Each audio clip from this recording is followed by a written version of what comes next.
বাংলাদেশের ইউনূস সরকার এখন পাকিস্তানের কথায় কি উঠছে আর বসছে, তেমনই তো ইঙ্গিত বারবার পাওয়া যাচ্ছে। এবার যে খবর সামনে চলে এসেছে তা শুনলে আপনিও অবাক হয়ে যাবেন। পাকিস্তানের পারমাণবিক অস্ত্র নাকি এবার বাংলাদেশ ব্যবহার করবে, তাও আবার নাকি আমাদের কলকাতায়। একেই বলে ফাঁকা কলসির আওয়াজ বেশি। একবার বলছে কলকাতা দখল করবে, এবার পারমাণবিক অস্ত্র নিয়ে বড় বড় কথা বাংলাদেশের। কারণ পাকিস্তান এখন তাদের বন্ধু, এই বন্ধুর জোরের গলা উঁচিয়ে আছে ইউনূস। কিন্তু পাকিস্তানের মতো বন্ধু যে কতটা ভয়ঙ্কর তার দিন গোনা বোধহয় শুরু হয়ে গেল ইউনূসের। কারণ পাকিস্তানের ধার করা পরমাণু নিয়ে নাকি মোদির ভারতের দিকে চোখ তুলে তাকানোর কথা ভাবছে বাংলাদেশ। মানে এই পরমাণু দিয়েই হামলার প্ল্যান করতে চাইছে বাংলাদেশ। টার্গেট কি তাহলে কলকাতা?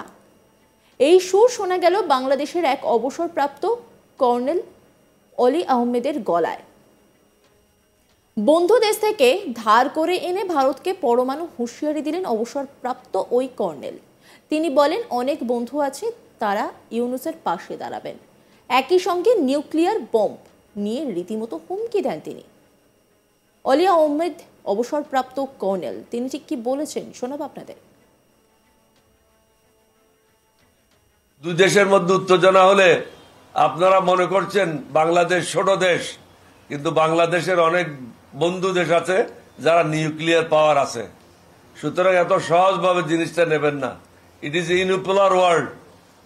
বাংলাদেশেরও বন্ধু আছে যারা সমস্যা হলে বাংলাদেশের পাশে দাঁড়াবে। দুই দেশের মধ্যে উত্তেজনা হলে আপনারা মনে করছেন বাংলাদেশ ছোট দেশ, কিন্তু বাংলাদেশের অনেক বন্ধু দেশ আছে যারা নিউক্লিয়ার পাওয়ার আছে। সুতরাং এত সহজভাবে জিনিসটা নেবেন না। It is unipolar world. বাংলাদেশেরও বন্ধু আছে যারা সমস্যা হলে বাংলাদেশের পাশে দাঁড়াবে। দুই দেশের মধ্যে উত্তেজনা হলে আপনারা মনে করছেন বাংলাদেশ ছোট দেশ, কিন্তু বাংলাদেশের অনেক বন্ধু দেশ আছে যারা নিউক্লিয়ার পাওয়ার আছে। সুতরাং এত সহজভাবে জিনিসটা নেবেন না। It is unipolar world. বাংলাদেশেরও বন্ধু আছে যারা সমস্যা হলে বাংলাদেশের পাশে দাঁড়াবে। এই কথা শুনে কি মনে হচ্ছে? বাংলাদেশের বন্ধু দেশ বলতে যে পাকিস্তানের কথাই বলা হচ্ছে সেই বিষয়ে নিশ্চিত সকলেই।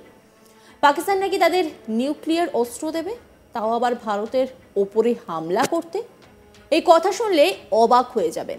প্রসঙ্গত, লিবারেল ডেমোক্রেটিক পার্টির চেয়ারম্যান তথা অবসরপ্রাপ্ত কর্নেল অলি আহমেদের ইতিহাস অনেক বড়। 1971 সালে চট্টগ্রামে পাকিস্তান সেনাবাহিনীর বিরুদ্ধে বিদ্রোহে তিনি ছিলেন সামনের সারিতেই। এমনকি বাংলাদেশ সরকার সে সময় তাকে বীর বিক্রম পুরস্কারও দেয়। অবসরপ্রাপ্ত সেই কর্নেলই এখন ভুলে গিয়েছেন সব। তার কাছে পাকিস্তানি সব। ওই যে বলে সুবিধাবাদী, তাকে অনেকে এই বিশেষণই দিচ্ছেন।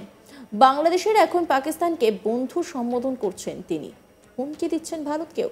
এই পরমাণু অস্ত্র ব্যবহারের ক্ষেত্রে একাধিক আন্তর্জাতিক আইন ও চুক্তি রয়েছে, যার অধীনে পরমাণু অস্ত্র উৎপাদন, পরীক্ষা এবং ব্যবহারের বিষয়ে অনেক নিয়ম রয়েছে।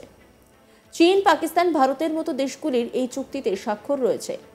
তবে বাংলাদেশ কিন্তু পরমাণু শক্তিধর রাষ্ট্র নয়।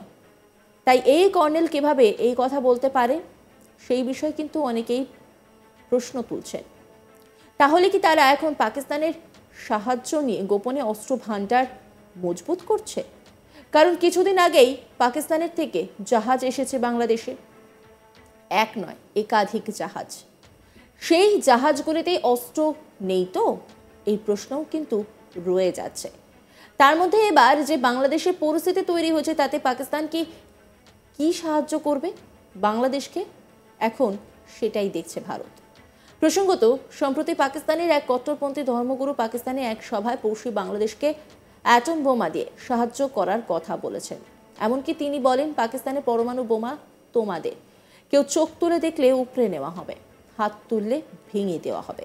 এছাড়াও বাংলাদেশিদের ভাই বলে সম্বোধন করে ওই কট্টরপন্থী ধর্মগুরু আরও বলেন, আজ আমরা আমাদের বাঙালি ভাইদের জবাব দিচ্ছি। তাদের উদ্দেশ্যেই বলছি, এই পাকিস্তান তোমাদের।